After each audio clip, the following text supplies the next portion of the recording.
নমস্কার বন্ধুরা। আজকে আমি যে বিষয়টা নিয়ে কথা বলতে এসেছি সেটা হচ্ছে কিন্তু আমাদের ইংরেজি। জেনারেল লাইনে ইংরেজি পড়ে আমরা কি কি করতে পারি, কারণ আমরা সকলেই জানি ইংরেজি কিন্তু সরকারি ভাষা হিসাবে গৃহীত হয়ে আছে। প্রত্যেকটি অফিস, আদালত, ব্যাংক, প্রায় সব জায়গায় কাজ করতে গেলেই আমাদের ইংরেজির প্রয়োজন হয়ে থাকে। পড়াশোনা করে আমরা অবশ্যই জানি যে টেট পরীক্ষা আমরা দিতে পারি, ডিএলএড যদি থাকে, বিএ পাস আমরা যদি করি, এসএলএসটি, এসএসসি, যদি বিএ উইথ আমার বিএড পাস থাকে তাহলে আমি ক্লাস নবম দশমের জন্য আমি পরীক্ষা দিতে পারি। আর এমএ যদি করা থাকে, বিএড করা থাকে, তাহলে একাদশ দ্বাদশের জন্য আমরা পরীক্ষা দিতে পারি। এছাড়াও আমরা কিন্তু ইউজিসি, নেট এবং সেট কোয়ালিফাই করে আমরা লেকচারার এবং প্রফেসর আমরা হতে পারি।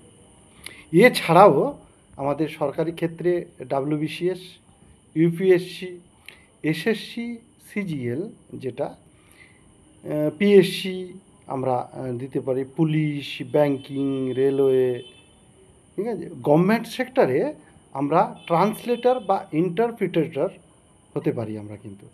আর আমরা এইসব কাজগুলি সরকারি ক্ষেত্রে আমরা পেতে পারি ইংলিশ শিখে। তাহলে সরকারি ক্ষেত্রে যদি এই কাজগুলি আছে, বর্তমানে আমরা সকলেই জানি সর্বক্ষেত্রে, সে রাজ্যই হোক বা কেন্দ্রই হোক, নিয়োগ কিন্তু খুব একটা নেই, নিয়োগ হচ্ছে না। কেন হচ্ছে না জানি না। এই কয়েক বছর মানে বছর পাঁচেকের মধ্যে কি করে চাকরির হাল এরকম হলো, নিয়োগ কেন হচ্ছে না সেটা বলতে পারছি না। আমাদের রাজ্যে তো একদমই হচ্ছে না। 2016 পর আগামীকাল একটি পরীক্ষা হবে এসএসসির, কিন্তু অন্যান্য রাজ্যে পরীক্ষা হচ্ছে। আপনারা একটু খোঁজখবর রাখবেন, অন্যান্য রাজ্যে কিন্তু এসএসসি মাধ্যমে পরীক্ষা ওদের হচ্ছে, ওদের যে সরকারের পরীক্ষাগুলি।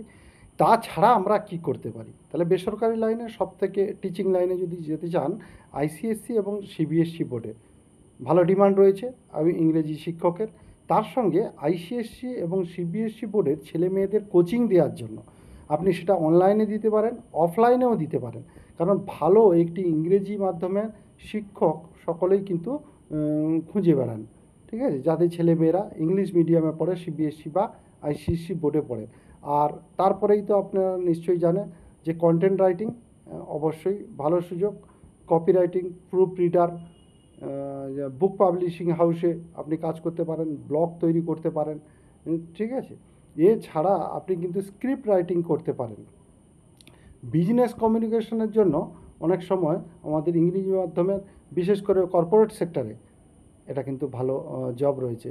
এইচআর যারা রয়েছেন, ঠিক আছে, তারা অনেক সময় কোম্পানি, কর্পোরেট সেক্টর কিন্তু কমিউনিকেশনের জন্য একজন ইংরেজি ভালো জানে এরকম একজন ব্যক্তিকে তারা কিন্তু তাদের সঙ্গে রেখে থাকেন। তাহলে হতাশ হওয়ার কিছু নেই, শুধু নিজেকে পরিশ্রম করতে হবে, নিজের উপর ভরসা রাখতে হবে, বারবার পরিশ্রম করতে হবে, প্রচেষ্টা চালিয়ে যেতে হবে। আর আপনি যদি সেই সাবজেক্টে ভালো হন, কারণ অনেকেই ইংরেজি নিয়ে পড়াশোনা করেছেন, কমপ্লিট করে বসে আছেন, এমএ কমপ্লিট করে বসে আছেন, গ্র্যাজুয়েশন কমপ্লিট করে, বিএড কমপ্লিট করে বসে আছেন, যে শুধুমাত্র এসএসসিতে চাকরি করবেন না, এসএসসির বাইরে বেরাতে হবে। কারণ সরকারি চাকরি আর হবে বলে আমার মনে হয় না। কারণ এরপরে আপনাকে বেসরকারি সেক্টরই দেখতে হবে। কারণ সরকারি সেক্টরে আপনারা জানেন 2016 পর 2025-এ এই পরীক্ষা হতে চলেছে। তার ফলাফল কী হবে আমরাও জানি না। তাই বেসরকারি সেক্টরটাকে আপনাকে ভালো করে দেখতে হবে। আইসিএসসি, সিবিএসসি বোর্ডে কিন্তু ইংরেজি মাধ্যমে যারা পড়াশোনা করেছে তাদের ভালোই সুযোগ রয়েছে।